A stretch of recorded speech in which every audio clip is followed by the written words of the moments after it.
ಎಲ್ರಿಗೂ ನಮಸ್ಕಾರ. ಇವತ್ತು ನಾನು ಆಲ್ಫಾಬೆಟ್ಸ್ ಬಗ್ಗೆ ಮಾತಾಡೋಕೆ ಹೊರಟಿದ್ದೀನಿ. ಅಂದರೆ ನಾವು ಈಗ ಬರೆಯೋ ಇಂಗ್ಲೀಷ್ ಆಲ್ಫಾಬೆಟ್ಸು ನಮಗೆ ಯಾರು ಕೊಟ್ಟರು, ಹೂ ಹ್ಯಾಸ್ ಇನ್ವೆಂಟೆಡ್ ಆಲ್ಫಾಬೆಟ್ಸ್ ಅಂತ. ಈ ಫಿನೇಷಿಯಾ ಅಂತ ದೇಶ ಅದು ಮೆಡಿಟೇರಿಯನ್ ಸಿ ಹತ್ರ ಇದೆ.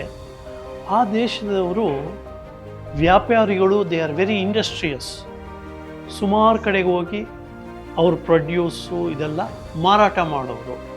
ಈ ಮಾರಾಟ ಮಾಡುವಾಗ ಏನಾಗ್ತಾಯಿತ್ತು ಅಂದರೆ, ಆಗಿನ ಕಾಲದಲ್ಲಿ ಬೇರೆ ದೇಶದ ದೊರೆಗಳಿಗೆ ಕಪ್ಪ ಕಾಣಿಕೆ ಕೊಟ್ಬಿಟ್ಟು ಇವರು ವ್ಯಾಪಾರ ಮಾಡೋರು.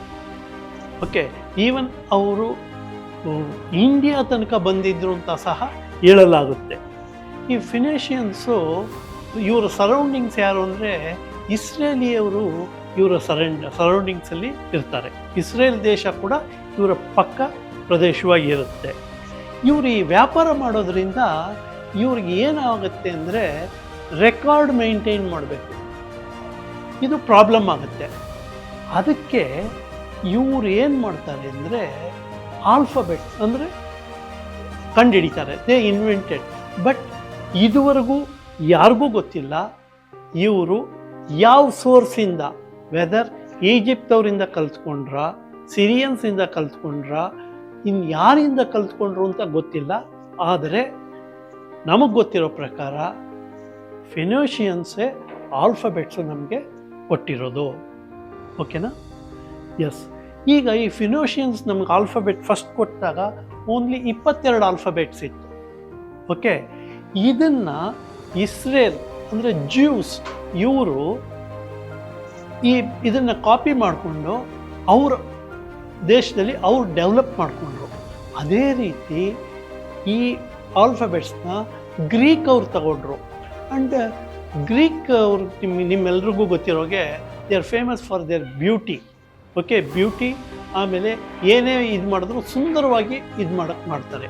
ಸೊ ಅವರು ಇದನ್ನ ರಿಫೈನ್ ಮಾಡಿದ್ರು ಆಲ್ಫಾಬೆಟ್ಸ್ನ. ಆಮೇಲೆ ನಮಗೆ ಆಲ್ಫಾಬೆಟ್ಸು ಎಷ್ಟು ಮೋಸ್ಟ್ಲಿ 22 ಆಲ್ಫಾಬೆಟ್ಸ್ ಇತ್ತು ಇನಿಷಿಯಲಿ. ಓಕೆ, ಇದು ಡೆವಲಪ್ ಆಗಿ ಕೊನೆಗೆ 26 ಆಲ್ಫಾಬೆಟ್ ಆಯಿತು. ಓಕೆ, ಈ 26 ಆಲ್ಫಾಬೆಟ್ಟಲ್ಲ, ಇಂಗ್ಲೀಷ್ ಅವ್ರು ನಮಗೆ ಕೊಟ್ಟಿರೋದು ಆ್ಯಕ್ಚುಲಿ 27 ಆಲ್ಫಾಬೆಟ್. 27ನೇ ಆಲ್ಫಾಬೆಟ್ ಯಾವುದು ಅಂದರೆ ಇದು. ಆದರೆ ಈಗ ಇದು ಆಲ್ಫಾಬೆಟ್ ಇದರಲ್ಲಿ ಬರ್ತಾ ಇಲ್ಲ, ಓನ್ಲಿ 26. ಓಕೆನಾ? ಈಗ ಈ ಇಂಗ್ಲೀಷ್ ಭಾಷೆ ಬರೆಯುವಾಗ ಮೊದಲು ಯಾವ ರೀತಿ ಬರೀತಾ ಇದ್ರು ಅಂದರೆ ಬಿಡಿಸಿ ಬರೀತಾ ಇದ್ರು. ಓಕೆನಾ? ಆವಾಗ ಈ ಎಲಿಜಬೆತ್ತು ಇವರು ಲೆಟರ್ಸ್ನ ಜಾಯಿನ್ ಮಾಡೋಕ್ಕೆ ಶುರು ಮಾಡಿದ್ರು. ಇದನ್ನ ನಾವು ಲಿಗೇಚರ್ಸ್ ಅಂತೀವಿ ಇವರು. ಸೊ ಆವಾಗಿಂದ ನಾವು ಕರ್ಸಿವ್ ರೈಟಿಂಗು ಬಳಸೋಕ್ಕೆ ಶುರು ಮಾಡಿದ್ವಿ.